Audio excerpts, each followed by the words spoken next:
బంజారాహిల్స్ పెద్దమ్మ గుడి వద్ద తీవ్ర ఉద్రిక్తత చోటు చేసుకుంది. బోనాలు సమర్పించేందుకు స్థానికులతో కలిసి వచ్చారు కరాటే కళ్యాణి. గుడి వద్దకు స్థానికులు, హిందూ సంఘాల నాయకులు, కార్యకర్తలు భారీగా చేరుకున్నారు. పోలీసుల భారీ బందోబస్తుతో అడ్డుకునే యత్నం చేసిన ఆందోళనకారులు వెనక్కి తగ్గలేదు. గుడి వద్దకు బోనాలతో ర్యాలీగా వెళ్లారు. గుడిని పునఃప్రతిష్ఠించాలంటూ డిమాండ్ చేశారు.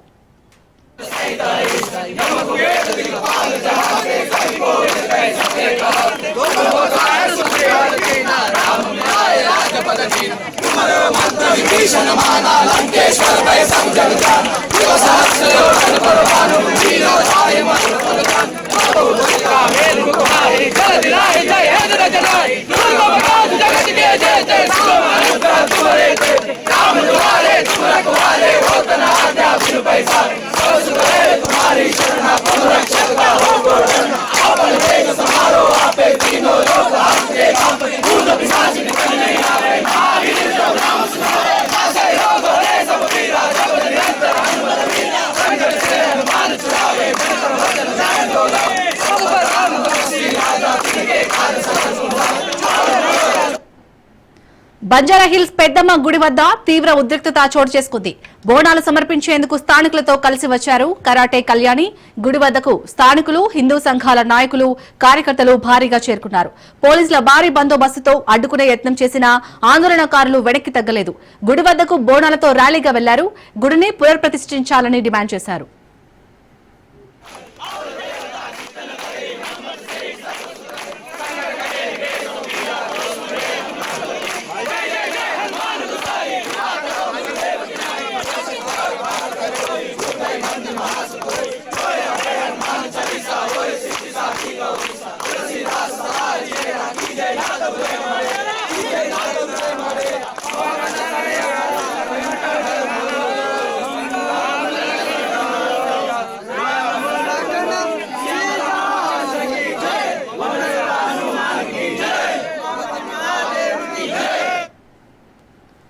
బంజారాహిల్స్ పెద్దమ్మ గుడి వద్ద తీవ్ర ఉద్రిక్తత చోటు చేసుకుంది. బోనాలు సమర్పించేందుకు స్థానికులతో కలిసి వచ్చారు కరాటే కళ్యాణి. గుడి వద్దకు స్థానికులు, హిందూ సంఘాల నాయకులు, కార్యకర్తలు భారీగా చేరుకున్నారు. పోలీసులు భారీ బందోబస్తుతో అడ్డుకునే యత్నం చేసిన ఆందోళనకారులు వెనక్కి తగ్గలేదు. గుడి వద్దకు బోనాలతో ర్యాలీగా వెళ్లారు. గుడిని పునఃప్రతిష్ఠించాలని డిమాండ్ చేశారు.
బంజారాహిల్స్ పెద్దమ్మ గుడి వద్ద తీవ్ర ఉద్రిక్తత చోటు చేసుకుంది.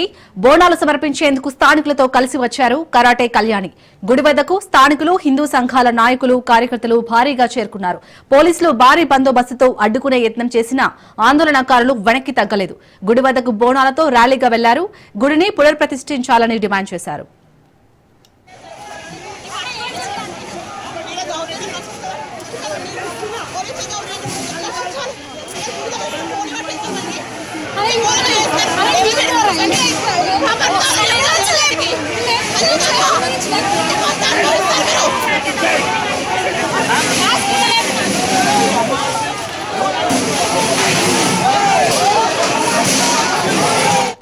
రైట్, ఇక్కడ బంజారా హిల్స్ పెద్దమ్మ గుడి వద్ద అయితే తీవ్ర ఉద్రిక్తత చోటు చేసుకుంది. దీనికి సంబంధించి పూర్తి అప్డేట్స్ పెద్దమ్మ గుడి దగ్గర నుంచి మా ప్రతినిధి రత్నకుమార్ అందిస్తారు. రత్న, ప్రజెంట్ అక్కడ సిచ్యుయేషన్ ఏ విధంగా ఉంది?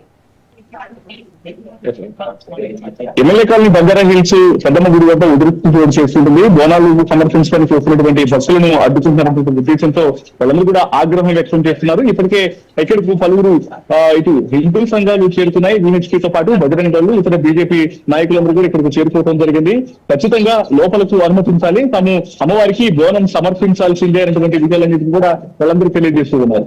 సో ప్రస్తుతం ఇదే అంశానికి సంబంధించి కూడా ఇటు ఆ భక్తులకు మరోవైపున ఇటు పోలీసులకు మధ్య వాగ్వాదం అనేది చోటు చేసుకుంటుంది. ఖచ్చితంగా లోపలకు పంపించకపోతే మాత్రం పరిస్థితి అనేది మాత్రం ఉద్రిక్తంగా ఉంటుంది. ఎట్టి పరిస్థితుల్లో తాము ఈ విషయంలో వెనక్కి తగ్గేది లేదు అంటూ కూడా ఆ ప్రతిపక్షాలు ఇక్కడికి వచ్చినటువంటి హిందూ భక్తులందరూ కూడా తెలియజేస్తూ ఉన్నారు. అయితే ఈ క్రమంలోనే ఎవరైతే ఆందోళన చేయడానికి వచ్చినటువంటి ఇచ్చినటువంటి భక్తులు ఎవరైతే ఉన్నారో వాళ్ళందరినీ కూడా పోలీసులు కట్టడి చేసేటువంటి ప్రయత్నం చేస్తున్నారు. కొంతమంది ఇక్కడ నుంచి ఇమీడియట్ గా, ఎందుకంటే గతంలో ఇక్కడ పెద్దమ్మ ఆలయానికి సంబంధించి ఆలయాన్ని కూల్చివేసి అక్కడ ఉన్నటువంటి అమ్మవారిని తరలించి ఇబ్బందులకు గురి చేసినటువంటి పరిస్థితులకు సంబంధించే ప్రస్తుతం భక్తులందరూ కూడా ఆగ్రహం వ్యక్తం చేసినటువంటి పరిస్థితి కనిపిస్తుంది. ఈ క్రమంలోనే ఇటు బంజారా హిల్స్ పోలీసులతో పాటు ఇటు స్థానికంగా ఉన్నటువంటి వివిధ డిపార్ట్మెంట్లకు సంబంధించినటువంటి పోలీసులందరినీ కూడా స్పెషల్ పార్టీస్ ని రంగంలోకి దించడం జరిగింది. ప్రస్తుతం కొంత ఉద్రిక్త పరిస్థితి, వందలాది మంది పోలీసులు ఇక్కడ మోహరించడం జరిగింది. మనం ఒకసారి ఆ విజువల్స్ లో కూడా చూస్తూ ఉన్నాం. ఒకవైపున లా అండ్ ఆర్డర్ పోలీసులు వచ్చారు, మరోవైపున ఇటు స్పెషల్ పార్టీ పోలీసులు కనిపిస్తూ ఉన్నారు. అలాగే ర్యాపిడ్ యాక్షన్ ఫోర్సులు కూడా రంగంలోకి దించేటువంటి అవకాశాలు చాలా స్పష్టంగా కనిపిస్తుంది. దానికి ఆ పెద్దమ్మ గుడి వద్ద ప్రస్తుతం జరుగుతున్నటువంటి పరిణామాలు కొంత ఉద్రిక్తంగా మారాయని చెప్పాలి. ఒకవైపున భక్తులకు, మరోవైపున ఆ పోలీసులకు మధ్య వాగ్వాదం అనేది చోటు చేసుకుంటుంది. ఎలాగైనా సరే లోపలికి పంపించాల్సిందే అనేటువంటి ఇటు హిందూ సంఘాలు తీవ్రంగా డిమాండ్ చేసినటువంటి పరిస్థితి కనిపిస్తుంది. మనం ఒకసారి ఆ విజువల్స్ కూడా చూడండి. ఇక్కడికి కొంతమంది స్వామీజీలు కూడా చేరుతున్నారు. వారితో కూడా ఒకసారి మాట్లాడించేటువంటి ప్రయత్నం చేద్దాం. స్వామి ఏం చెప్తారు, ప్రస్తుతం పరిణామాలకు సంబంధించి ఏం చెప్తారు, ఏం చెప్పాల్సింది? ప్రభుత్వం వెంటనే కల్పించుకొని వాళ్ళు ఏమి చేయదలుచుకున్నారో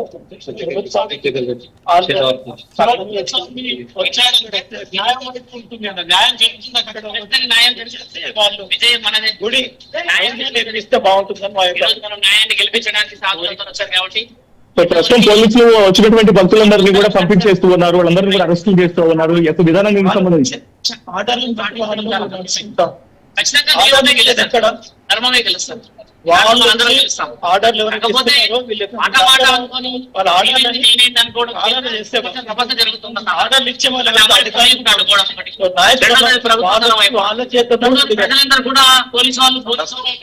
అధికారులు, ప్రభుత్వ అధికారులు కావచ్చు, ఇక్కడ ఆల్రెడీ విగ్రహాన్ని తరలించేటువంటి రెవెన్యూ అధికారులకు సంబంధించి వాళ్ళ యొక్క ప్రవర్తన తీరుకు సంబంధించి అది అశాస్త్రీయం కాబట్టి వాళ్ళు ఆ గుడి క్రమంలో పద్ధతులు, విధానాలు వాళ్ళు తొలగించారు.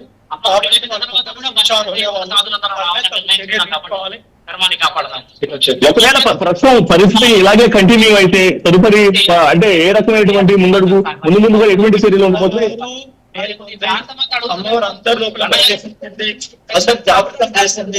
హిందూ సమాజం తప్పనిసరిగా జరుగుతుంది. ప్రతిష్టాపన అన్ని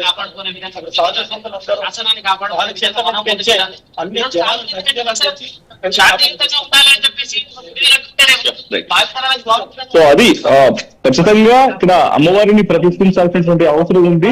ఇక్కడ ఎవరైతే ఇటు భక్తులందరినీ కూడా తరలించి వేస్తున్నటువంటి పోలీసులకు సంబంధించి కావచ్చు, ఒకవేళ వీళ్ళు ఎటువంటి కార్యకలాపాలను కొనసాగించినప్పటికీ తమ యొక్క మూవ్మెంట్ అనేది కొంత ప్రతి ఒక్కరిలోనూ కూడా అమ్మవారికి సంబంధించినటువంటి ఆనవాళ్ళు అనేవి ఉన్నాయి. ఇక్కడ నుంచి విగ్రహాలు తరలించి వాళ్ళందరూ కూడా ఎవరైతే ఈ యొక్క కార్యకలాపాలను పాల్గొన్నటువంటి వ్యక్తులు ఉన్నారో అధికారులైనా సరే వాళ్ళ మీద చర్యలు తీసుకోవాలనేటువంటి అంశానికి సంబంధించి కూడా ఇటు సాధువులు తెలియజేస్తున్నారు. మరోవైపున ఇదే అంశంలో ఇటు ఒకవైపున భక్తులకు, మరోవైపున పోలీసులకు మధ్య వాగ్వాదం అనేది చోటు చేసుకుంటుంది. ఇక్కడ ఆందోళన నిర్వహించి ఖచ్చితంగా బోనాలు సమర్పించడం కోసం లోపలికి పంపించాల్సిందే అంటూ పట్టుబడుతున్నటువంటి భక్తులకు, మరోవైపున పోలీసులకు మధ్య వాగ్వాదం చోటు చేసుకుంది. మరీ ఉద్రిక్తంగా మారినటువంటి నేపథ్యంలో కొంతమంది ఇటు నుంచి తరలించేటువంటి ప్రయత్నాలు కూడా చేస్తూ ఉన్నారు పోలీసులు. రత్న, ఇప్పుడైతే వారు గుడిని పునర్నిర్మించాలని అయితే డిమాండ్ చేస్తున్నారు. మరి ఈ డిమాండ్ ఇటు దేవాదాయ శాఖ మంత్రి దగ్గరికి తీసుకెళ్లారా? ఎలాంటి రెస్పాన్స్ వచ్చింది వారి దగ్గర నుంచి? ఖచ్చితంగా ఇప్పుడు ప్రస్తుతం ఉద్రిక్తంగా మారినటువంటి నేపథ్యంలోనే దీని మీద అధికారులు స్పందించాలి, ఇటు ప్రభుత్వం కల్పించుకొని ఖచ్చితంగా అక్కడ గుడిని నిర్మించాల్సినటువంటి బాధ్యతను తీసుకోవాలి. ఖచ్చితంగా ఇదే అంశానికి సంబంధించి సాధువులందరూ కూడా ఏకమై, హిందూ సంఘాలన్నీ కూడా ఏకమై ఖచ్చితంగా అక్కడ గుడిని నిర్మించేంత వరకు కూడా తాము ఊరుకునేది లేదన్నటువంటి విషయాలన్నీ కూడా స్వయంగా సాధువులు తెలియజేస్తూ ఉన్నారు. ఇక ఇదే అంశానికి సంబంధించి కూడా ఇప్పటి వరకు ఎవరైతే రెవెన్యూ డిపార్ట్మెంట్ లో కావచ్చు, లేకపోతే ఇతర అధికారులు జోక్యం చేసుకొని అమ్మవారి ఆలయం విషయంలో అక్కడ ఆనవాళ్లు లేకుండా చేసేటువంటి ప్రయత్నాలు చేస్తున్నారో వాళ్ళందరి మీద కూడా చర్యలు తీసుకోవాలి. ఒకవేళ ఇలాగే కంటిన్యూ జరిగితే మాత్రం ఖచ్చితంగా హిందూ సంఘాలన్నీ కూడా ఇప్పుడే ఏకమయ్యేటువంటి అవకాశాలు ఉన్నాయి. దీని మీద కఠిన చర్యలు తీసుకోవాల్సినటువంటి అవసరం ఉంది. కాబట్టి తదుపరి జరగబోయేటువంటి పరిస్థితులన్నిటికీ, పరిణామాలన్నిటికీ కూడా బాధ్యత వహించాల్సి వస్తుంది అనేటువంటి విషయాన్ని కూడా చాలా స్పష్టంగా తెలియజేస్తున్నారు. సో ప్రస్తుతం ఇక్కడ ఇటు ఎమ్మెల్యే కాలనీ అమ్మవారిని, పెద్దమ్మ తల్లి అమ్మవారిని ఏర్పాటు చేసినటువంటి ప్రాంతంలో మాత్రం కొంత ఉద్రిక్త పరిస్థితులు కనిపిస్తున్నాయి. ఒకవైపున లాండ్ ఆర్డర్ పోలీసులు, మరోవైపున స్పెషల్ పార్టీ పోలీసులు మోహరించి ఉన్నారు. భక్తులకు అలాగే మరోవైపున ఇటు పోలీసులకు మధ్య వాగ్వాదం అనేది కంటిన్యూ అవుతోంది. మరి చూడాలి తదుపరి పరిస్థితులు ఎట్లా ఉంటాయి అనేది. రత్న, మరి ఈ విషయంపై అక్కడ పెద్దమ్మగుడి ఆలయ అధికారులు ఏ విధంగా స్పందిస్తున్నారు? సో ఇదే అంశాన్ని చాలా స్పష్టంగా ప్రతి ఒక్కళ్ళు కూడా తెలియజేస్తూ ఉన్నారు. ఖచ్చితంగా ఇక్కడ గుడికి సంబంధించి ఇక్కడ ఎవరైతే విగ్రహాన్ని తరలించినటువంటి వ్యక్తులు ఉన్నారో వాళ్ళని కఠినంగా శిక్షించాలి. బోనాలు సమర్పించడం కోసం వచ్చాం కాబట్టి బోనాన్ని సమర్పించనివ్వాలి అనేటువంటి విషయాన్ని తెలియజేస్తూ ఉన్నారు. ఆలయాన్ని అక్కడ అమ్మవారు పెంచినటువంటి ఆనవాళ్లకు సంబంధించి కూడా ప్రతి ఒక్క విషయం కూడా చాలా స్పష్టంగా కనిపిస్తూ ఉన్నప్పుడు అక్కడ ఆనవాళ్లను మాయం చేసేటువంటి ప్రయత్నాలు చేస్తే మాత్రం దీని మీద హిందూ సంఘాల ఆగ్రహానికి గురవుతారు అనేటువంటి విషయాన్ని కూడా తెలియజేస్తూ ఉన్నారు. సో మరోవైపు ఇక్కడికి ఇటు విహెచ్పి నేతలు చేరుకున్నారు, మరోవైపున ఇతర హిందూ సంఘాల నేతలు చేరుకున్నారు, సాధువులు చేరుకుని ఖచ్చితంగా అమ్మవారి ఆనవాళ్లకు సంబంధించి ఇక్కడ ఆల్రెడీ ఆలయం వెలిసినటువంటి ఆ తీరంతో కూడా పరిశీలించాం కాబట్టి ఖచ్చితంగా అక్కడ గుడిని నిర్మించాల్సినటువంటి బాధ్యత ప్రభుత్వం తీసుకోవాలి. లేకపోతే మాత్రం హిందూ సంఘాల ఆగ్రహానికి గురవుతారనేటువంటి విషయాన్ని ప్రతి ఒక్కళ్ళు కూడా తెలియజేస్తూ ఉన్నారు. రైట్, థ్యాంక్ యూ రత్న.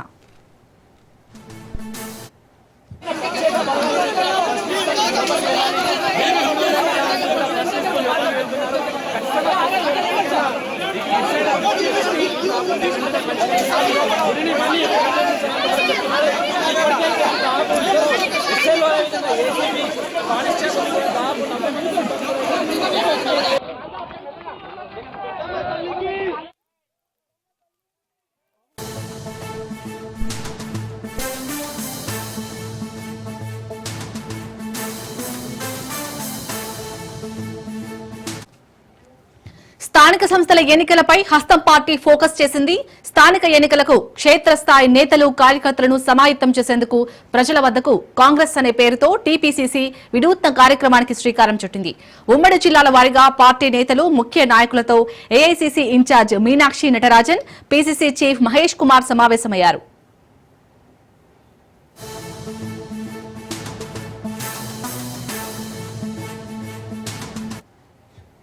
స్థానిక సంస్థల ఎన్నికలపై హస్తం పార్టీ ఫోకస్ చేసింది. స్థానిక ఎన్నికలకు క్షేత్రస్థాయి నేతలు, కార్యకర్తలను సమాయత్తం చేసేందుకు ప్రజల వద్దకు కాంగ్రెస్ అనే పేరుతో టీపీసీసీ వినూత్న కార్యక్రమానికి శ్రీకారం చుట్టింది. ఉమ్మడి జిల్లాల వారీగా పార్టీ నేతలు, ముఖ్య నాయకులతో AICC incharge Meenakshi Natarajan, PCC chief Mahesh Kumar సమావేశమయ్యారు.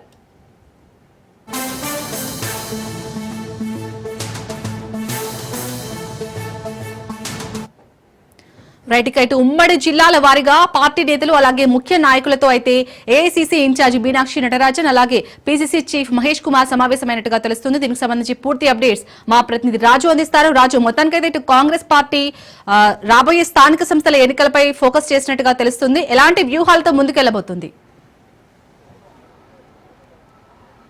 Right Shalini, Hyderguda MLA quarters లో మీనాక్షి నటరాజన్, పీసీసీ చీఫ్ మహేష్ కుమార్ గౌడ్ ఇద్దరు కూడా ఉమ్మడి జిల్లాల వారీగా నేతలు సమావేశమవుతున్నటువంటి పరిస్థితి ఉంది. ప్రధానంగా ఈ యొక్క సమావేశాలకు డీసీసీ అధ్యక్షులు, ఆ జిల్లాల పరిధిలో ఉన్నటువంటి ఎంపీలు, ఎమ్మెల్సీలు, ఎమ్మెల్యేలతో పాటుగానే ఇన్ఛార్జ్ మంత్రులు కూడా ఈ సమావేశానికి హాజరవుతా ఉన్నారు. ప్రధానంగా ఇందులో మొదట హైదరాబాద్ జిల్లాకు సంబంధించినటువంటి సమావేశం ముగిసింది. ఆ తర్వాత మెదక్, ఆ తర్వాత నిజామాబాద్ కూడా కొద్దిసేపటి క్రితమే ముగిసింది. ఆ తర్వాత ప్రస్తుతం కరీంనగర్ జిల్లా నేతలతో మీనాక్షి నటరాజన్, పిసిసి చీఫ్ మహేష్ కుమార్ గౌడ్ ఇద్దరు కూడా సమావేశమైనటువంటి పరిస్థితి అయితే ఉంది. ప్రధానంగా ఈ యొక్క సమావేశంలో ఇటీవల నియమించినటువంటి ఉమ్మడి జిల్లాల పార్టీ ఇన్ఛార్జులుగా నియమించింది సీనియర్ నేతలను.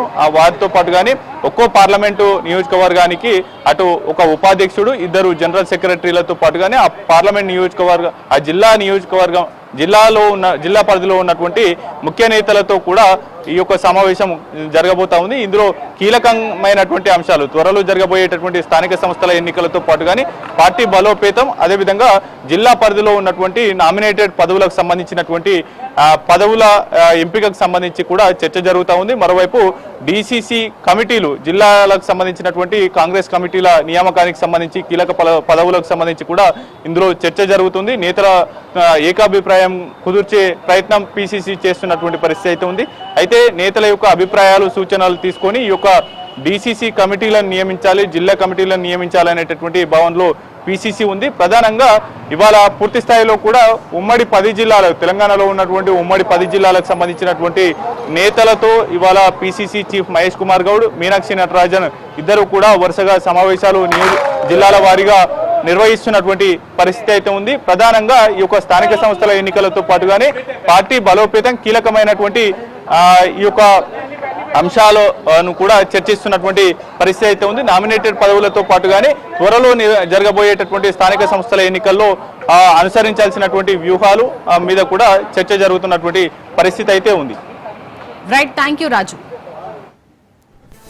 మాజీ సీఎం జగన్ అధ్యక్షతన వైసీపీ పొలిటికల్ అడ్వైజరీ కమిటీ సమావేశమైంది. రాష్ట్ర రాజకీయ పరిస్థితులు, పార్టీ సంస్థాగత నిర్మాణం, ప్రజా సమస్యలు తదితర అంశాలపై పీఏసీ సభ్యులతో జగన్ చర్చిస్తున్నారు. ఇటీవలి పరిణామాల నేపథ్యంలో పీఏసీలో ఎలాంటి నిర్ణయాలు తీసుకుంటారనే అంశం సర్వత్రా ఆసక్తిగా మారింది.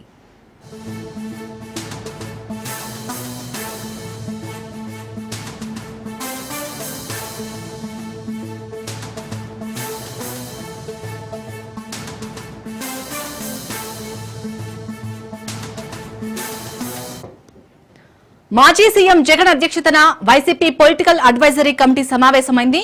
రాష్ట్ర రాజకీయ పరిస్థితులు, పార్టీ సంస్థాగత నిర్మాణం, ప్రజా సమస్యలు తదితర అంశాలపై పీఏసీ సభ్యులతో జగన్ చర్చిస్తున్నారు. ఇటీవలి పరిణామాల నేపథ్యంలో పీఏసీలో ఎలాంటి నిర్ణయాలు తీసుకుంటారనే అంశం సర్వత్రా ఆసక్తిగా మారింది.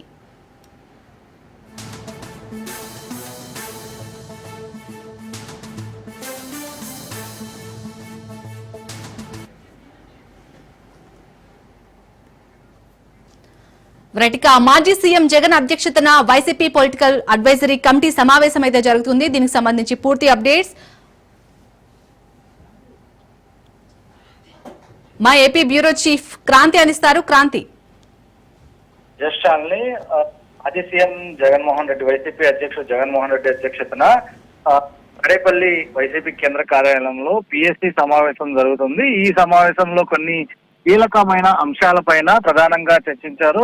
రాష్ట్రంలో కొంత భయానకరమైన పరిస్థితి, వాతావరణం సృష్టిస్తున్నారని, అదేవిధంగా వైసీపీ నేతల పైన అక్రమ కేసులు బనాయిస్తూ అరెస్టులు చేస్తున్నారంటూ కూడా ఈ ప్రధానంగా ఈ సమావేశంలో చర్చించినట్టు కూడా తెలుస్తుంది. ఇది సంప్రదాయం కనుక కొనసాగిస్తే గతంలో టీడీపీలో ఎవరూ కూడా ఉండేవాళ్ళు కాదంటూ కూడా ఆ సమావేశంలో కొంత జగన్ వ్యాఖ్యానించినట్టు కూడా తెలుస్తుంది. అదేవిధంగా ప్రస్తుతం లిక్కర్ కేసుకు సంబంధించి ముఖ్యంగా మిథున్ రెడ్డి అరెస్టుతో పాటు గౌతమ్ రెడ్డి, అదేవిధంగా రాజకీయాల ద్వారా కోటా వచ్చిన రాజకీయాల ద్వారా వీళ్ళందరినీ కూడా ఒక్కొక్కరిని రాజకీయంగా టార్గెట్ చేస్తూ అరెస్ట్ చేయడం అనేది కొంత తనని తీవ్రంగా బాధాకరం, అదేవిధంగా ఇబ్బంది కూడా పెట్టాయంటూ కూడా జగన్మోహన్ రెడ్డి అటు సమావేశంలో కొంత వ్యాఖ్యలు చేయడం జరిగింది. అదేవిధంగా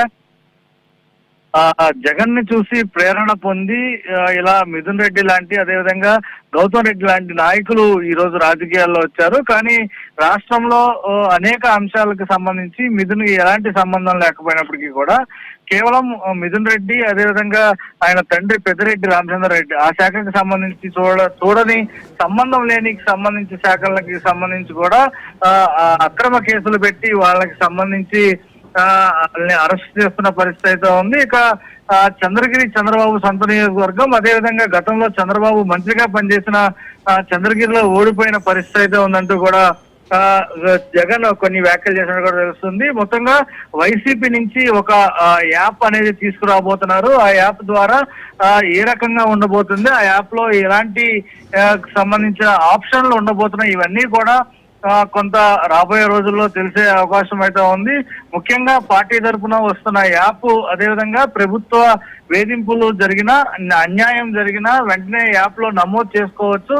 అదేవిధంగా ఎవరి వల్ల అన్యాయం జరిగింది, పలానా అధికారి కారణంగా అన్యాయం జరిగిందా, దాంతో పాటు ఆధారాలు కూడా యాప్ లో పెట్టొచ్చు అనేది కూడా యాప్ ద్వారా ప్రజలకి చేరువవ్వాలనేది ప్రస్తుతం వైసీపీ ముందున్న టాస్క్ గా కనిపిస్తుంది. దానికి సంబంధించి కూడా పూర్తి స్థాయిలో యాప్ తీసుకొచ్చేందుకు ఇప్పటికే కొంత కసరత్తు కొనసాగినట్టుగా కూడా ఆ సమావేశంలో చర్చించినట్టు కూడా తెలుస్తుంది. ఇక తాజా రాజకీయ పరిణామాలకి సంబంధించి కూడా పూర్తి స్థాయిలో ఇప్పటికే ఏ రకంగా కూటమి ప్రభుత్వం వచ్చిన తర్వాత అరెస్టుల విషయంలో ముఖ్యంగా వైసీపీ కీలక నేతలుగా భావిస్తున్న ముఖ్య నాయకులందరినీ కూడా ఏ రకంగా కేసుల్లో అరెస్ట్ చేస్తున్నారు, రాబోయే రోజుల్లో ఇంకా సిట్ కి సంబంధించి ఏ రకంగా స్టెప్ తీసుకోబోతుంది, దానికి అనుగుణంగా మన వైసీపీకి సంబంధించిన కార్యాచరణ ఉండబోతుంది అనేది కూడా కొంత స్పష్టంగా నాయకులకి జగన్ దిశానిర్దేశం అయితే చేశారు. ఇక నందిగాం సురేష్ గట్టిగా తన అభ్యర్థిత్వాన్ని పూర్తి చేస్తున్న నేపథ్యంలోనే దాంతో పాటు పూర్తి స్థాయిలో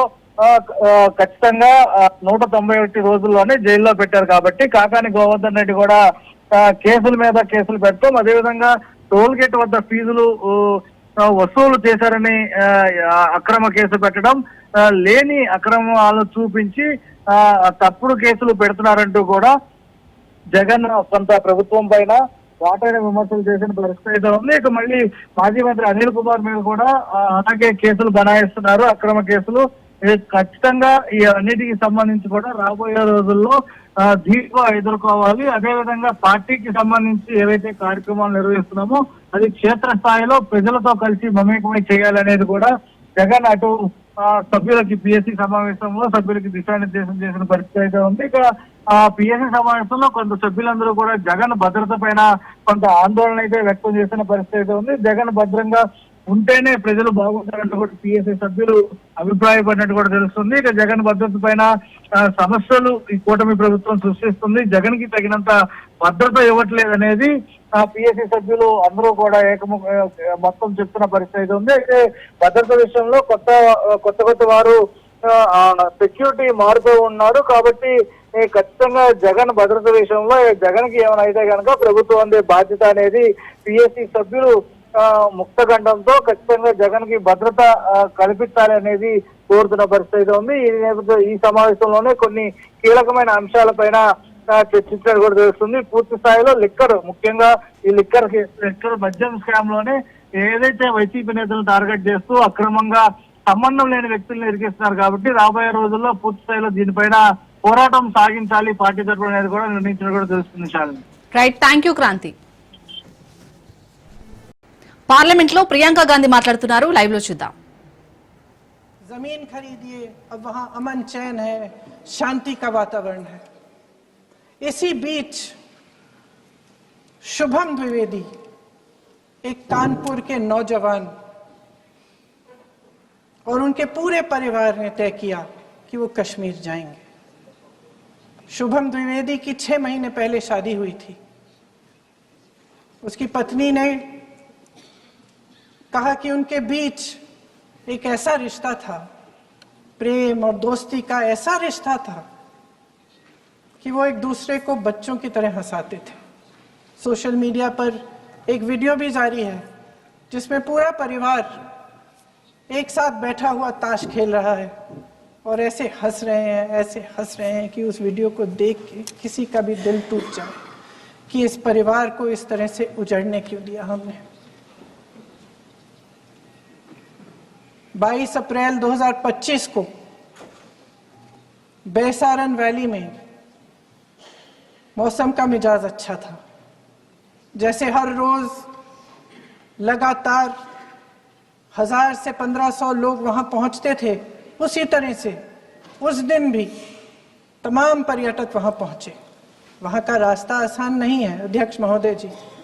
जंगल से जाना पड़ता है, पहाड़ों के बीच जाना पड़ता है, घोड़े से जाना पड़ता है। ये परिवार वहाँ पहुँचे, मौसम सुहाना था,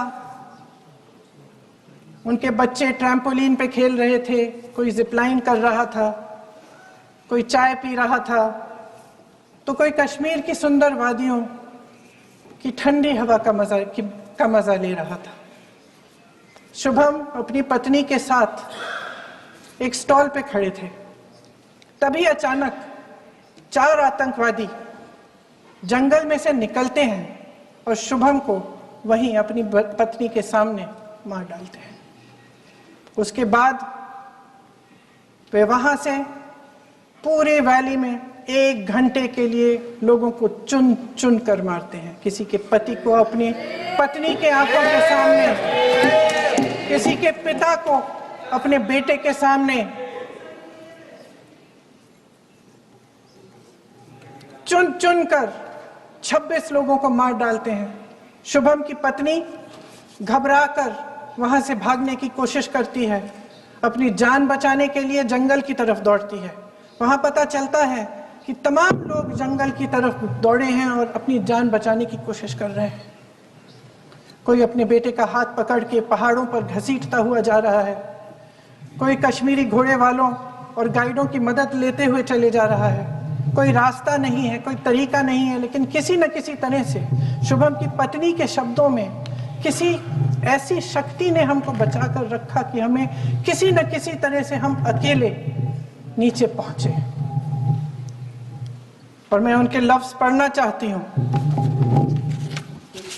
क्योंकि उन्होंने कहा कि इस पूरे समय जब 1 घंटे के लिए चुन चुन कर भारतीय नागरिकों को मारा जा रहा था, इस पूरे समय उसे एक सुरक्षाकर्मी नहीं दिखा, एक सैनिक नहीं दिखा।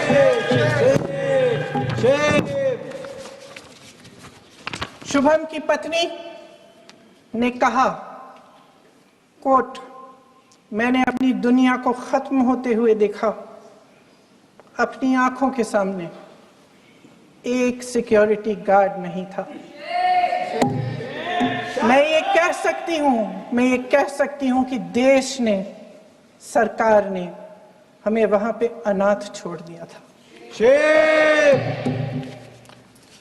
सिक्योरिटी क्यों नहीं थी वहां पे? एक सैनिक